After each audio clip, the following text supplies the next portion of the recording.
Welcome to my acrylic painting channel. I'm Karen Rice. I'm going to be painting a step-by-step acrylic painting using quite a limited palette of this young girl in the snow carrying a lantern. If you'd like to paint along with me, this tutorial is in real time. And if you like this type of tutorials, don't forget to subscribe to my YouTube channel where you'll get updates of my latest acrylic tutorials. So let's get started. I'm using a handful of brushes and details about all the materials I'm going to be using will be in the description below. I'll also put a link to one of my other videos where I talk about basic sort of materials, especially for beginners. A link for the photograph I'll be using will also be in the description below. I always start off with acrylic paintings just working on all the sort of background. I normally cover it in one colour. In this instance, I'm going to use a little bit of sort of variety. I'm going to use a lot of this yellow ochre with a bit of yellow using this flat 1-inch brush, painting on this acrylic paper and just sort of watering down the acrylics just to get them to spread faster, as long as you get some sort of layer on there. It's a really good time to loosen up as well, especially if you're a beginner. You don't have to worry about this stage. Acrylics are permanent. You can paint over the top if you make any mistakes, so you can just really free up here and treat it almost like a colouring book exercise. Just fill in the blanks. So I'm just painting a little bit of yellow ochre. I'm just getting a smidge of Prussian blue. A full list of all the colours that I'll be using and with alternatives can also be found in the description below, but I'll also talk you through some of the colour mixing. I've used some violet, a touch of Prussian blue along with the yellow ochre. You won't even see a lot of these colours later, but it's just in acrylics you work dark to light. So I'm just getting on these darks. I'm almost painting in a watercolour style, just blocking in these colours. I've drawn the picture with an HB pencil, but you could draw it even with a paintbrush with some paint, acrylic paints. A lot of the times you actually lose your drawing through the painting process, and that doesn't matter. It's just to get you started. I've actually mixed up a little bit of the violet with the yellow ochre here. It almost makes brown or a mid brown. It's quite a nice colour mixes. I've deliberately not used any black or any brown. I'm just using yellows, reds, blues and a violet along with my white, just to kind of really just work with the primary colours. And then the secondary colour, which is a violet, just it's a really nice dark colour, so it'll give me those darks that I need. So I'm just mixing now, quite watered down still, some of the blue. You could use cobalt blue here with a touch of the violet, really watered down. And this is actually going to be put on all around the snow area. I love painting snow. I mean, it is just white paint, isn't it? So you're probably thinking to yourself, why is she painting this wash? Well, because you build up dark to light, you want to have those strong shadow colours there. So I'm just painting this in. It's quite nice actually to paint it in this watercolour style as well.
You saw there I moved to quite a small little brush for the detailing here, using some of the violet, a little bit of the yellow ochre mixed together for her boots, and then actually adding some of the Prussian blue to make a really dark colour, which is what I'm putting on here. And I did the same for the lantern, just mixing up. It's so lovely getting all these sort of smudgy, yummy colours. So really think about your dark and your mid-tones at this stage, especially in this area here. It's quite nice actually painting these boots because they've got so much sort of tonal values there, so I quite enjoy it.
As you saw there, I just used some cadmium red for the skirt, the beret, and a little bit of the scarf.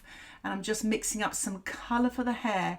Now the hair is going to be an interesting sort of subject here. So I've actually mixed up the violet, red and the yellow ochre. But you could use yellow as well just to get this browny shade. If you're worried about mixing the colours like this, you could just use brown if you have it, or a mid brown with a yellow ochre. You don't want it too dark, but she has got some dark areas in her hair, and that's what I'm aiming for. And I put a little bit of that colour actually on the lantern and sort of here and there, just to kind of create a little bit of colour harmony as well. I'm now mixing up, the painting has dried in the background. I'm mixing up some yellow ochre and some white, just to paint the light of the sky really. It's a beautiful soft yellow light.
just painting in some of the darks in the distance. You don't want them too dark, so it actually looks quite pale, but I'm just mixing up some of the violet, some of the yellow ochre, a little tiny touch of red, just to get these really sort of beige, sort of warm sort of colours, these trees, these distant trees here, and putting at the top there quite a dry brush as well, and just sort of even watering it down in place as well to create a sort of a soft sort of look. And I'm adding a little bit more here, yellow ochre. There's some lovely yummy greeny shades as well.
I decided I was just going to scratch into the damp paint to create some textures for the background trees there. So it's almost just literally scratching into the damp paint. I'm mixing up some shadow colour here using a little bit of the red and the Prussian blue. You could use a bit of violet and yellow as well. It's just to create this sort of dull sort of shadow colour there, and just putting it on the snow and just the cast shadow the girls creating.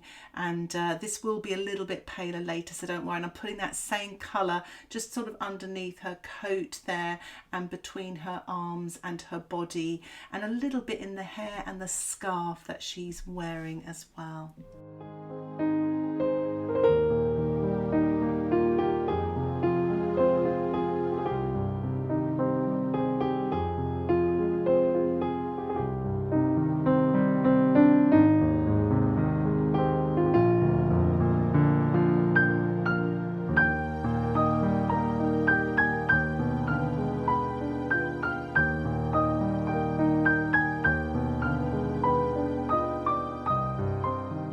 Just using a small flat brush and just putting some of this sort of violet colour just on the skirt, a little bit on her beret, just a little bit of shadow colours here and there.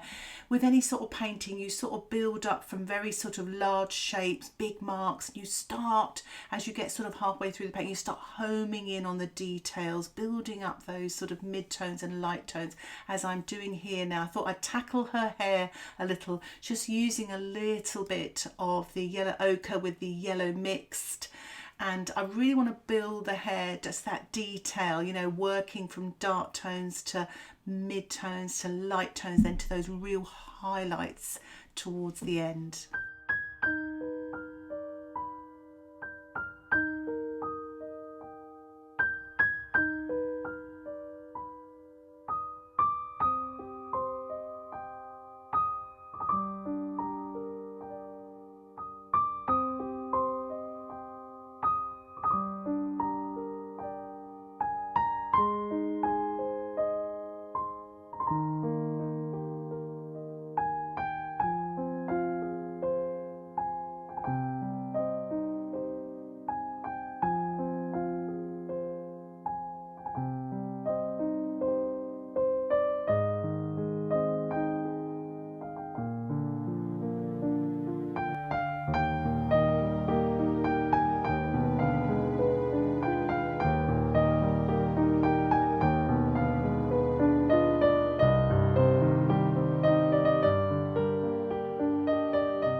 use a little bit of white there with a touch of yellow ochre, or even a touch of violet really, and just putting on and painting on this white jacket. I'm keeping it really loose because it's quite bobbly, that jacket. It's really pretty in the photograph, and I wanted to give that lovely texture. It's really starting to come to that sort of midway part in the painting where you're starting to sort of see the painting, as it were. I just put a little bit of lights on the skirt and a little bit on the lantern actually, just with a really sort of touch of light purple in there, just little touches here and there. I like to work in this impressionistic style, you know, mark making, you know, this sort of build up with dark to mid-tone to light tones, and I'm just putting them on the back of the boots. There's quite a lot of nice sort of mid-tone there. And I'm just mixing up. Really what you end up sometimes in your palette is all these neutral colours.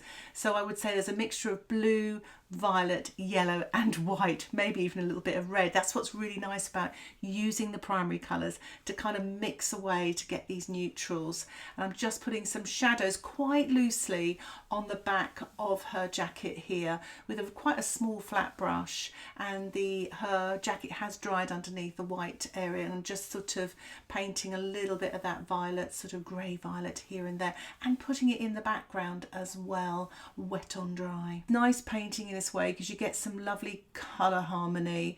What I'm doing now is lots and lots of fun. I really recommend it. I'm literally squeezing white out straight from the tube, not in the palette, just straight on the painting. Whoops, I actually over diluted there, so not to worry, just dampen that off with the paper towel. I'm just painting it now with my 1-inch flat brush, and just painting just this pure white paint, sort of wet on dry onto the snow. And what you'll get is some of the underpainting still coming through. I'm not trying to absolutely cover it. I want little bits of the underpainting coming through. But in the photograph, it is very light here. You may ask yourself, why didn't I just leave the white canvas? Why didn't I just paint white on straight away? But when you paint in this way, you've got an underpainting. When you put that white on, it seems to kind of really come to life. It really sort of, that colour underneath, it sort of almost comes through, and you really get some vibrancy. And I'm just working my way around the lantern. Just, you know, just be a little bit careful when you're working in this sort of loose style, that you don't lose some of your painting. So even though I do paint quite fast, believe it or not, this is in real time. I do love painting fast, but it stops me from fiddling and from overthinking as well. But I'm just painting a few little highlights now inside the lantern, that, oh, well, not so much highlights, but you can actually see through it to the snow on the other side there. Mixing up a little bit of cobalt blue, some white and a touch of yellow, just to put a bluey sort of greeny sort of shade inside the lantern there as well, so it's not completely white. It's sort of got a little bit of colour distortion there.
Quite nice to use those lights just to kind of put flicks in the background. I'm just now building up some light and white on the girl's jacket. I've added a tiny touch of yellow there as well, so it's not completely white, and just putting some sort of light highlights here and there. You know, obviously you want to keep some of the shadow colours that I built up, but I'm really sort of trying to kind of get all these sort of mark making and, you know, sort of light, mid and dark tones in there, really sort of question, you know, even I'm kind of copying the photograph but interpreting it, and I'm trying to sort of look at things and think, well, what shades that, what, you know, what shape is it, what sort of texture is it almost. So you're always sort of asking yourself questions. And it's so therapeutic, because even if your painting doesn't turn out perfect, there is that whole process that is probably the most wonderful thing. You know, just having a go at painting something like this, you know, squeezing out some paints and just, you know, forgetting your whole life, and you're just in that moment. It really is the most, well, to me anyway, it's the most wonderful thing. You can really lose yourself, and it's very rewarding, and I recommend it. So I'm just putting little marks here, just, you know, the light and white of the snow around her skirt. In the photograph it really pops out. I really wanted to bring that in there. I'm using some of the white now as well, just to lighten up that sky area, like the sun is coming through the trees there, those rays of sunshine, and just popping those through there as well, and just sort of working on this girl's hair now as well. I have to say, I will own up to this, I do find hair the trickiest thing, and I think it's not because it's any harder than anything else, it's because of the detail, and it's one of those sort of things like you want to make it look like hair, and I think I get a bit impatient, and what I would suggest and recommend when I have been very successful at it is because I've been more patient. So you build up sort of the dark tones first, and the mid tones, the light tones, the details. Take your time, paint the shapes. You know, there's lots of lovely sort of abstract shapes in hair as well. So yeah, take your time. I've got two lovely reds there, Pyrrole Red and Cadmium Red Light, and I'm using both them, and sometimes adding a little bit of violet to the red as well to create some shadow colours as well. And it's working quite nicely. And what I'm trying to do, I'm putting on the paint quite thick, really creamy, which is, I love it. I mean, I was so tempted to get the palette knife out, but it's to create texture, because the skirt's got a lot of texture to it, so I wanted to sort of show that there. And I'm adding a little bit of yellow as well to the red. I know it's not quite like that in the photograph, they're quite cool red tones almost, but I just wanted to put some warmth here and there, a little bit of artistic license.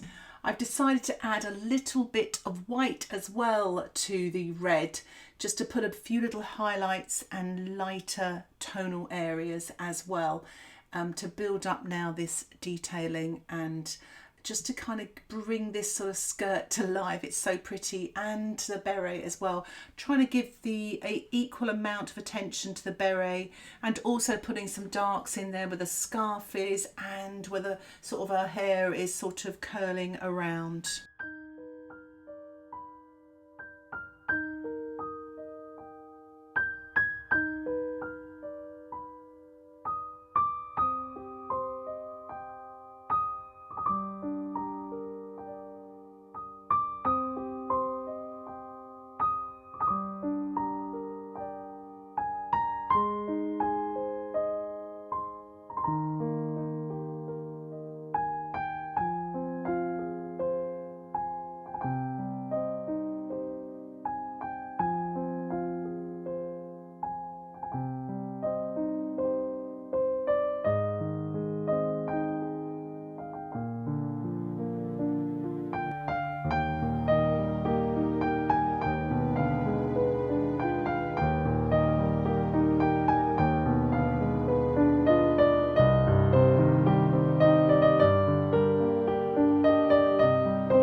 As you can see, I've gone to a smaller brush and I was really concentrating on putting lots of darks and details, mostly using the Prussian blue, the violet, a touch of red, a touch of the yellow ochre, just to get these lovely strong darks, really trying to pull this girl now away from the background and create depth using darks and details.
Just mixing up again the blue, the violet, the red, the yellow, you know, really getting those colours. They make some lovely warm darks.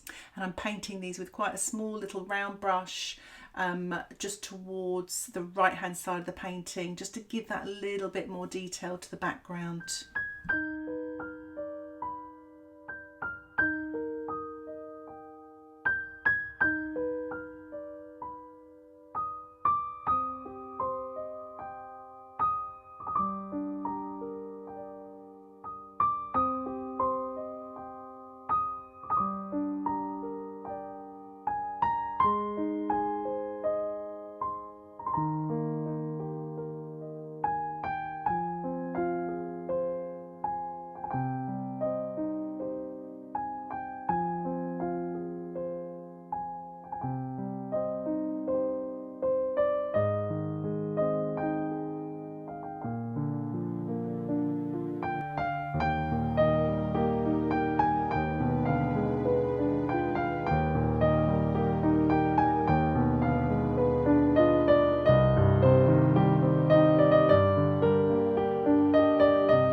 I'm really enjoying this painting. Just sort of, it's such a lovely subject, and I just thought I'd put a little bit more light and highlights now on the jacket, using some titanium white with my little flat brush there, just sort of trying to get the texture as well, keeping everything lovely and loose.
actually swapped to quite a small little brush. It's a liner brush, so it's a very small brush to get some lovely light details. I'm using yellow and white, and I'm painting this wet on dry just for the highlights and the really light areas in her hair. I thought I'd use this brush as well to put some little sort of warm darks between her arms here, just really looking at the detail and the mark making there for the creases of her jacket, the boots, and the darks and the details of the lantern.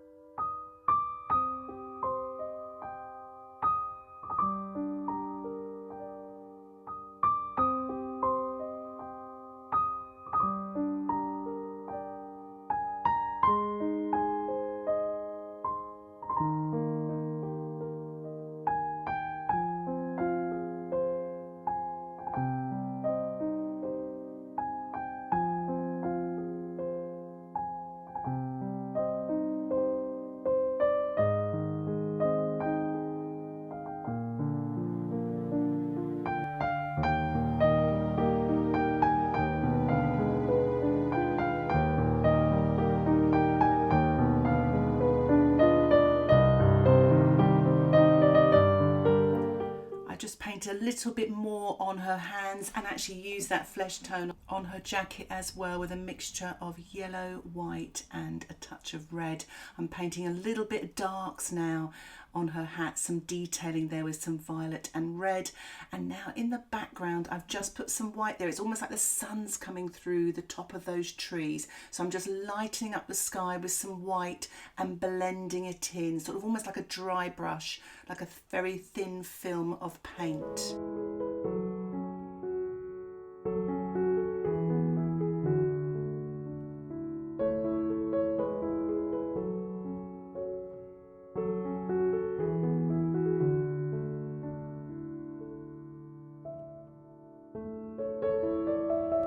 Just finishing off the background there with some warm colours, and now I'm just blobbing on again with my tube of paint some white, just to put a little bit more light on this snow area there. I'm using a big round brush and sort of just smudging it on there, almost to look like sort of clumps of snow, to give that sort of look there.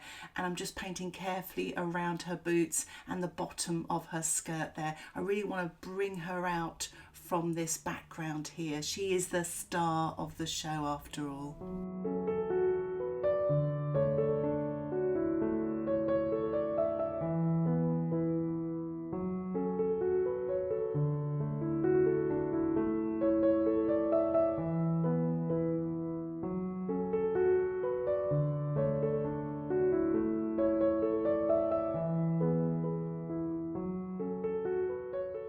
Love painting with my fingers. It feels right in a way, you know, just blending things. It's quite nice. So I'm just blending some shadows here underneath her boots as well, really just with the residue paint that's left over here. But if you don't have any, it's a little bit of violet, touch of blue, touch of white, really sort of blended down there, and just sort of just really softly blending that into the snow as well, mixing up some white colour here, maybe with a little tiny touch of red there, just to create some highlights in this lantern here. These are all the sort of lights and details that come at the end of an acrylic painting here, so it all just sort of comes to life. You've got to resist doing this earlier on in the painting. It's so tempting to do, but you have to kind of build those foundations like you would if you were a builder and you were building a house. You wouldn't actually put your blinds on until right to the end, you know, your furnishing, your soft furnishings right till the end. So here, that's what we're doing, if that makes any sense. I'm putting some sort of warmer darks into her hair now, just to kind of finish off. A little bit of yellow, touch of white, really to create a really nice light colour. And I felt her hair wasn't sort of poking out enough here. It's sort of gone back in. That's what happens sometimes when you're painting. You can lose your outline drawing, and you can just be so busy painting you don't realise that actually things have gone a little bit awry. So here I'm just sort of checking on the drawing. I really encourage my students to do this and actually get them to turn their paintings upside down to be really objective. The other thing you can do is show it to a mirror and see where you need to make changes. or take a photograph and check it. Finally, I'm finishing off with a spatter. I've watered down some white acrylics. I'm using my liner brush, or you could use a rigger, and I'm just tapping it very firmly in the middle of the brush, not at the top. And it's just to create the look of snow. You don't have to do this, of course, but I just thought it'd be fun to do. Creates texture and sparkle, and it's a way of stopping me from doing any more painting. Sometimes there's a danger of fiddling. I have an old mount here which I thought I'd put around just to kind of, look at my painting to see if I need to do any more. But I'm really, really pleased with it. I really hope you've enjoyed this tutorial and that it inspires you to maybe have a go at a subject like this. If you have any questions about this tutorial, please put them in the comments section below. I would love to hear from you. And if you'd like to see more tutorials like this, why not subscribe to my acrylic channel? Thank you again for watching. Happy painting. Bye for now.